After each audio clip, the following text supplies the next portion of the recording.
So can you guys give us a quick log line of your film and what it's about? We had the opportunity to sit down with some of the official selections of the Dances with Films Festival during their press junket. Hope you enjoyed the conversations as much as I did.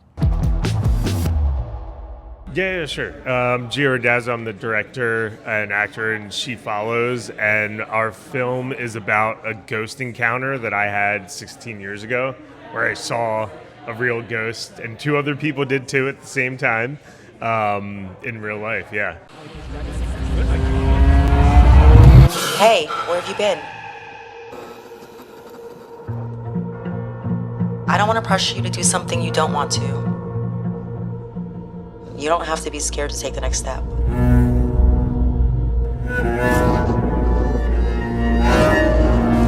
There's this girl, get away. She's right here. She's chasing me. You saw that.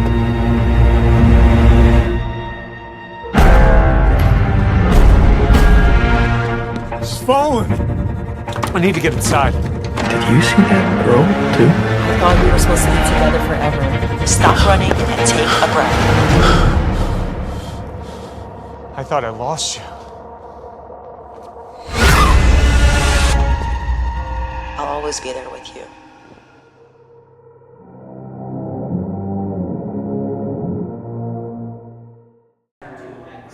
I need to know more about that. Oh, okay. Okay, sorry. What do you? Yes. Okay. So can you talk about that ghost encounter that you had, if possible? Yeah, totally. So this ghost, she's a pretty famous ghost in the area of Ocean City, New Jersey. So she apparently lost her fiancé in World War II and haunts the town looking for her lost lover and lost engagement ring. So when I saw the ghost, I was just walking. It was at the Jersey Shore, but it was the middle of the winter, so it's like a ghost town, pun intended, where there's like no one there. Like the population goes from like 200,000 during the winter to 5,000, or 200,000 during the summer to 5,000 during the winter. So it was like a cold night, and I was walking to my friend's house, and I looked down the middle of the street, and there's a girl in a white nightgown, barefoot, walking towards me. And I was on the phone with my girlfriend at the time, and I was like, is it weird for me to be scared of a girl walking down the street? And she was like, I would run. So that's what I did. I ran to my friend's house. He wasn't there, which he said he was going to be, and the door was locked. And this ghost is known to be a trickster, so to mess around with locks and lights and stuff.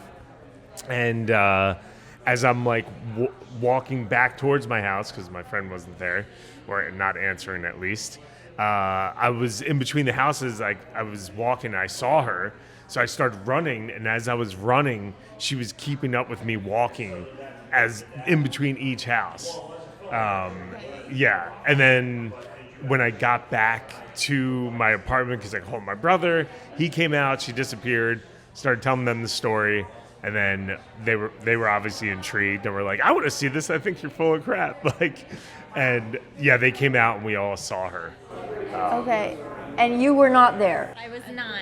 Okay, yeah. I am here now playing the ghost. Okay. So I'm the she and She Follows. Yes. So what was that process like? Did you guys I'm sure you had to draw from his experience a lot. So what was that process like to kind of embody this apparition? Definitely. So what was really cool about what we did with his story, because it's a very short story, not a lot of meat for a film. So we added a lot of the emotional backstory for him and for my character. So instead of it just being I'm a scary ghost, it was a lot of what happened to me. And the theme of the movie really circles around my story as well as his and how they intertwine. So it's kind of like a horror romance genre blend.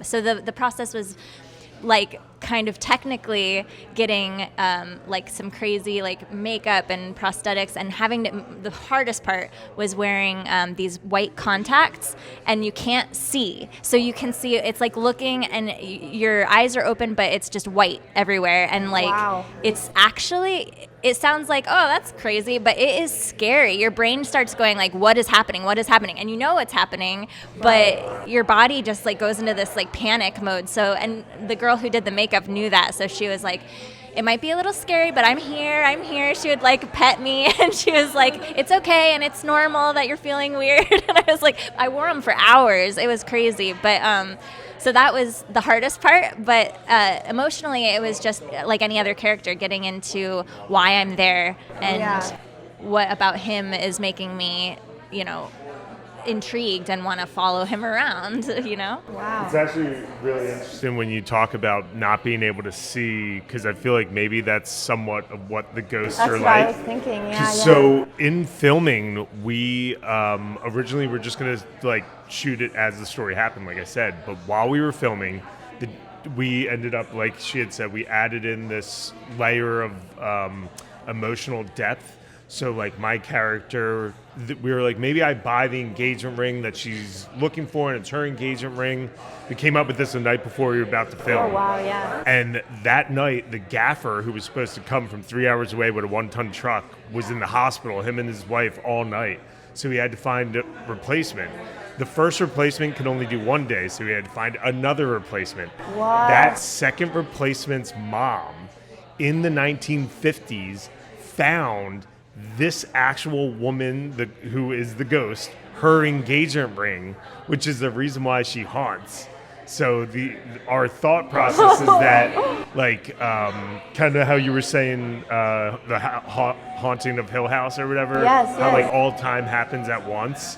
That like maybe she haunted me Wow. 16 Oh my years gosh. ago for me as a filmmaker Sorry. to be able to tell a story. Yeah. Now, because so when I'm in the movie, Right. when I'm looking at the ring, which is supposed to be the ghost ring, Yes. which is supposed to be the reason she's haunting me, which we only added, like we never even put it in the script. Yeah. We just had it. That's like, so added it. serendipitous. Yeah. But okay, like the Haunting of Hill House is like my favorite thing ever. So, and I love that. I love that concept of like the time. How time is just kind of like falls like rain. Yeah. From so I love that you utilize that. I feel like that's a really interesting and almost like more realistic concept for a horror film, in my opinion, because it's such like a different dimension, right? So what was that like for you to kind of like?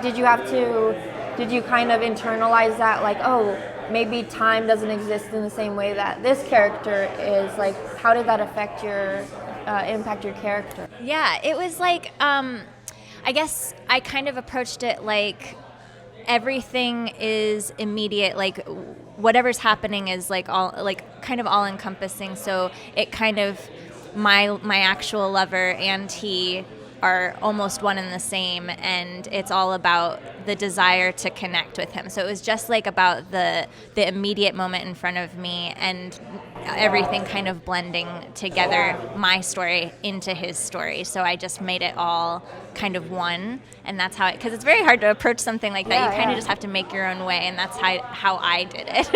Okay. And would you say that was like hindering as an actor, or more like freeing as an actor? I think it was freeing because you're in the moment and you're just accepting the circumstances right there as they are and just going for what you want. And that's very simplistic almost, just like see it and do it and go for it, and that's it. Wow. It's really fun. Okay, great. So what was like the biggest challenges filming a horror that relies so much on like atmosphere and silence and subtle tension? So we experienced a lot of challenges, but honestly, all the challenges that we faced, almost overcoming them helped make the story even better. Right. Like, 'cause, the gaffer not showing up. If you can imagine, like our first day of filming, we're filming actually in Jersey too, so it's like all location, not like in LA where everyone is your lighting person who's supposed to come with like everything that you need besides the camera and lenses. Everything else to film wasn't going to show up. It was really stressful. It was super cold. It was like below like 20 degrees below freezing.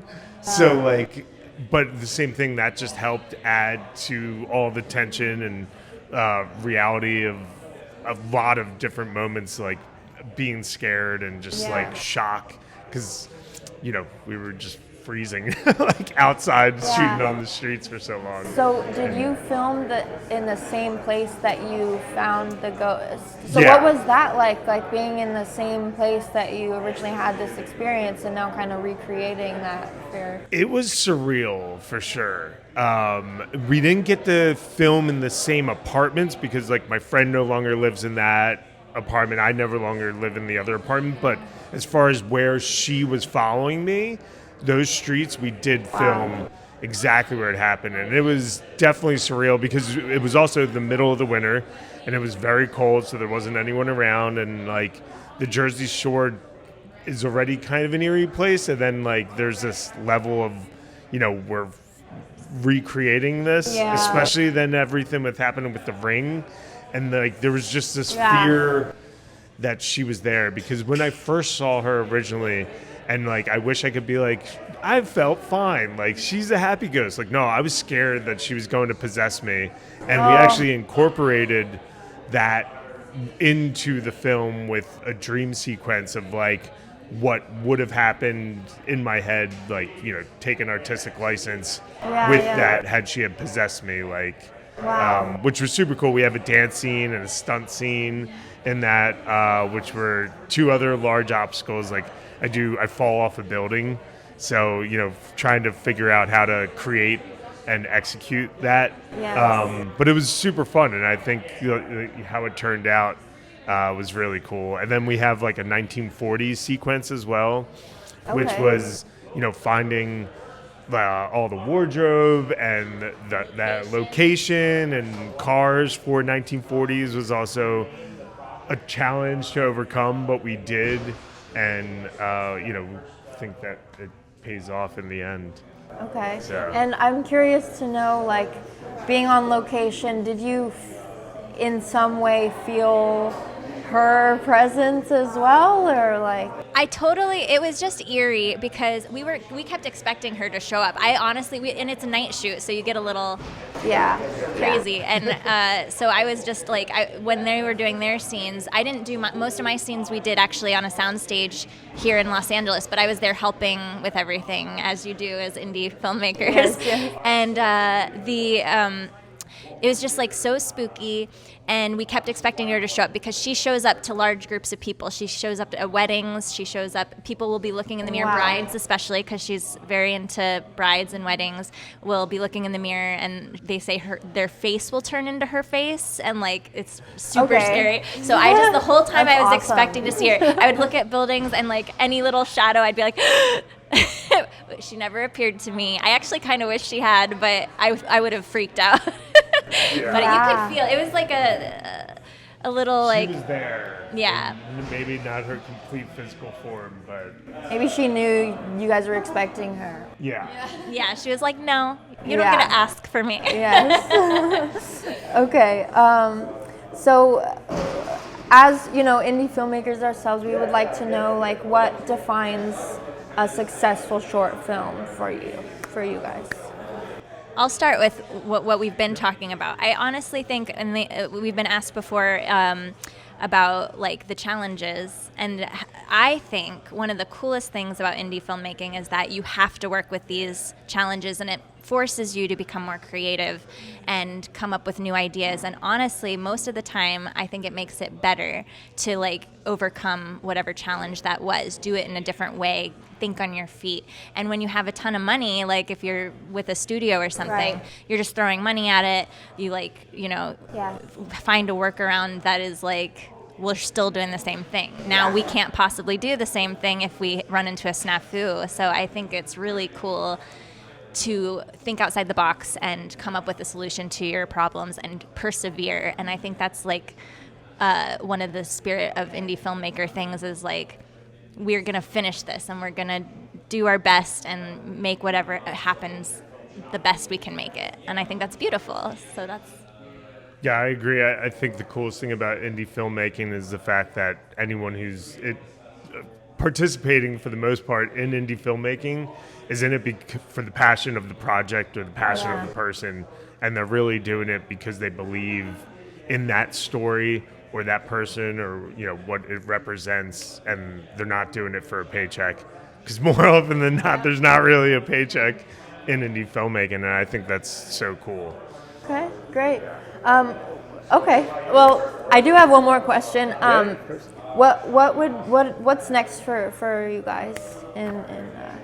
Is this like a proof of concept? Are you gonna? What's next? Yeah, originally it was just supposed to be like a fun short, but with everything that's happened, we definitely want to and are gonna figure out how to make it into a feature of some sort for sure. So I will be sat and ready. Yeah, I think it's just okay. Oh, we even talked about perhaps trying to give her back her ring and release her on, if we could, like a documentary type of thing, because we have access to the ring. So, Yeah. thoughts? I think you have to do that now. Yeah, that was like the one idea was like a docudrama type thing where we actually really almost film it as it did, but then have like a seance and film that and really see if she really shows up or, you know, create that effect if she doesn't really show up. Or like the other thing is because the story, like we've also found, means so much about what the ring represents and her actually haunting us and stuff. So like actually going full force into narrative, like horror romance with a deeper meaning as well, as opposed to leaning into like the horror comedy aspect of it. But, Okay. yeah, we'll see. Well, thank you so much. Thank you. This was great. Thank you.